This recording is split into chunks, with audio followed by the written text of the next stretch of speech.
Titanic कभी न डूबने वाला जहाज पहले ऐसा दिखता था, आज ऐसा दिखता है। ये एक विशाल आइसबर्ग से टकराकर डूब गया, जिस हादसे में 1500 लोग मारे गए, लेकिन इनमें से सिर्फ 340 लाशों को ही बरामद किया गया। तो फिर बाकी लाशों के साथ क्या हुआ? अप्रैल 14, 1912 है। टाइटैनिक एक आइसबर्ग से टकराने के बाद पानी में समाने लगा, जिस हादसे में 1000 से भी ज्यादा लोग अटलांटिक महासागर के बर्फीले पानी में डूब गए, जिसका तापमान -2 डिग्री सेल्सियस था। इतने लोगों की मौत के पीछे सबसे बड़ा कारण था लाइफ बोट्स की कमी। जहाँ टाइटैनिक की पैसेंजर कैपेसिटी के हिसाब से 60 लाइफ बोट्स का होना था, वही टाइटैनिक पर सिर्फ 20 लाइफ बोट्स ही मौजूद थी। पर ऐसा क्यों? दरअसल टाइटैनिक का सफर शुरू होने से पहले इसके मालिक दल ने देखा कि अधिक लाइफ बोट्स के कारण टाइटैनिक के डेक का लुक काफी बेकार लग रहा है। इसी वजह से उन्होंने इसे कम करने का फैसला किया। लेकिन किसे पता था कि टाइटैनिक को खूबसूरत दिखाने की कीमत हजारों मासूमों को अपनी जान देकर देनी पड़ेगी। शुरुआत में जिन लाइफ बोट्स को रिलीज किया गया, उनमें 60 लोगों की जगह होने के बावजूद सिर्फ 27 लोग ही सवार हुए, जिनमें अगर पूरे लोग सवार होते तो शायद और भी कई जानें बचाई जा सकती थी। इसके अलावा बर्फीले पानी में डूब रहे उन यात्रियों को भी बचाना मुमकिन हो पाता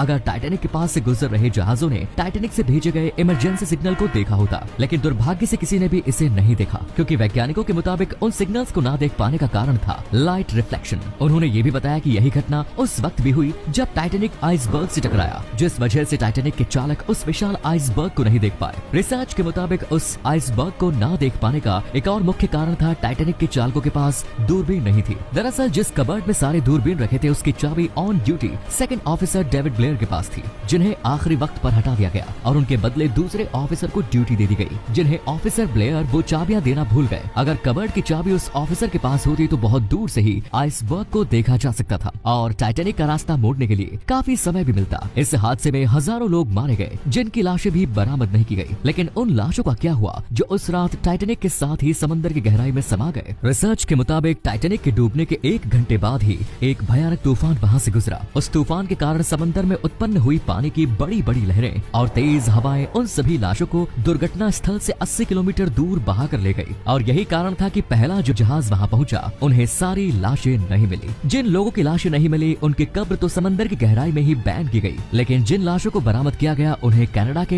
हैलिफैक्स में दफना दिया गया। टाइटैनिक को लेकर पिछले 35 सालों से रिसर्च कर रहे साइंटिस्ट्स के मुताबिक वो बाकी लाशों को ढूंढने में कामयाब हो गए। इस हादसे में 1500 लोग मारे गए, लेकिन अफसोस की बात ये थी कि इस हादसे को टाला जा सकता था। आप ये जानकर चौंक जाएंगे कि टाइटैनिक से महज 37 किलोमीटर दूर SS कैलिफोर्निया नाम का एक जहाज मौजूद था, जो अगर समय रहते वारदात वाली जगह पहुंचता तो बहुत से लोगों की जान बचाई जा सकती थी। लेकिन बदकिस्मती से कैलिफोर्निया ने उसी रात अपना रेडियो बंद कर दिया, जिस रात टाइटैनिक हादसे का शिकार बनी। इसीलिए टाइटैनिक से भेजा गया इमरजेंसी कॉल उन तक नहीं पहुंचा। तब भी टाइटैनिक को बचाने नहीं आया जब रॉकेट और फ्लेयर्स छोड़े गए। रिपोर्ट्स के मुताबिक रात 12 बजे के बाद उस जहाज के क्रू मेंबर्स ने टाइटैनिक से निकले प्लेयर्स को देखा और ये बात अपने कैप्टन स्टैनली लॉर्ड को बताई। लेकिन लॉर्ड ने कहकर डाल दिया कि ये कोई इमरजेंसी सिग्नल नहीं, बल्कि टाइटैनिक पे मौजूद अमीर लोग पार्टी कर रहे हैं। सुबह जब उन्होंने अपना रेडियो ऑन किया, तब उन्हें टाइटैनिक से भेजे गए सिग्नल मिले और जब वो वारदात वाली जगह पहुंचे, तब तक बहुत देर हो चुकी थी। उन्हें बस पानी में तैरती हुई लाशें ही मिली। कैलिफोर्निया के कप्तान लॉर्ड पर 2 इंक्वायरी हुई, जिनमें लॉर्ड को ही दोषी माना गया।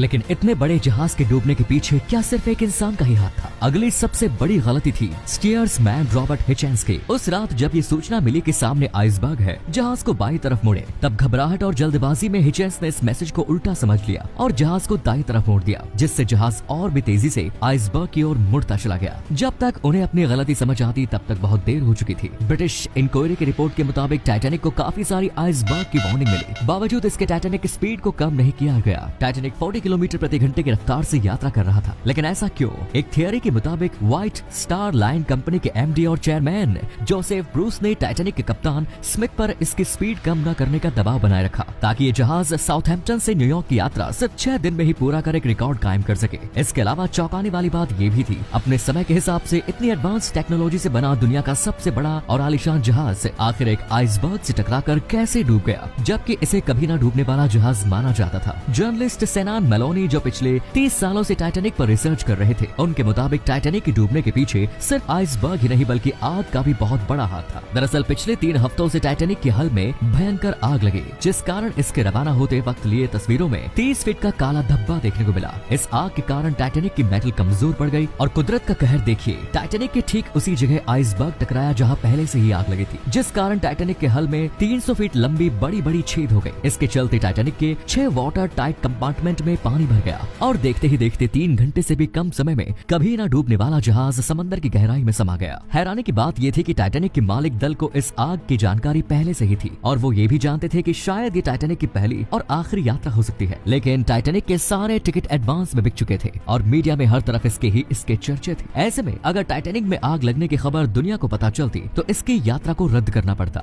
जिससे उन्हें काफी बड़ा नुकसान होता और उनकी बदनामी होती। इसीलिए चंद पैसों के लालच में हजारों लोगों की जान जोखिम में डाल दी। आप ये बात जानकर चौंक जाएंगे कि जिस आइसबर्ग से टाइटैनिक टकराया वो 1 लाख साल से भी ज्यादा समय से समंदर में तैर रहा था। मानो ये इतने सालों से टाइटैनिक का इंतजार कर रहा हो। इसकी लंबाई 100 फीट और इसका वजन 1.5 मिलियन टन था। अटलांटिक महासागर की गहराई में डूबे इस जहाज के मलबे को ढूंढने में 70 सालों का वक्त लग गया। सितंबर 1985 में रॉबर्ट बलार्ड और ओशिनोग्राफर लुइस मिचेल ने समंदर के 3800 मीटर की गहराई में इसके मलबे को ढूंढ निकाला। टाइटैनिक के दोनों टुकड़े एक दूसरे से 600 मीटर की दूरी पर मौजूद थे। 110 सालों से समंदर की गहराई में मौजूद इस जहाज को एनवायरमेंट ने धीरे धीरे नष्ट कर दिया। साइंटिस्ट्स के मुताबिक समंदर में मौजूद बैक्टीरिया और अलग अलग ऑर्गेनिज्म इस जहाज को खा रहे हैं और ऐसा अनुमान लगाया जा रहा है कि 2030 तक टाइटैनिक का अवशेष पूर्ण रूप से समंदर की गहराई में गायब हो जाएगा।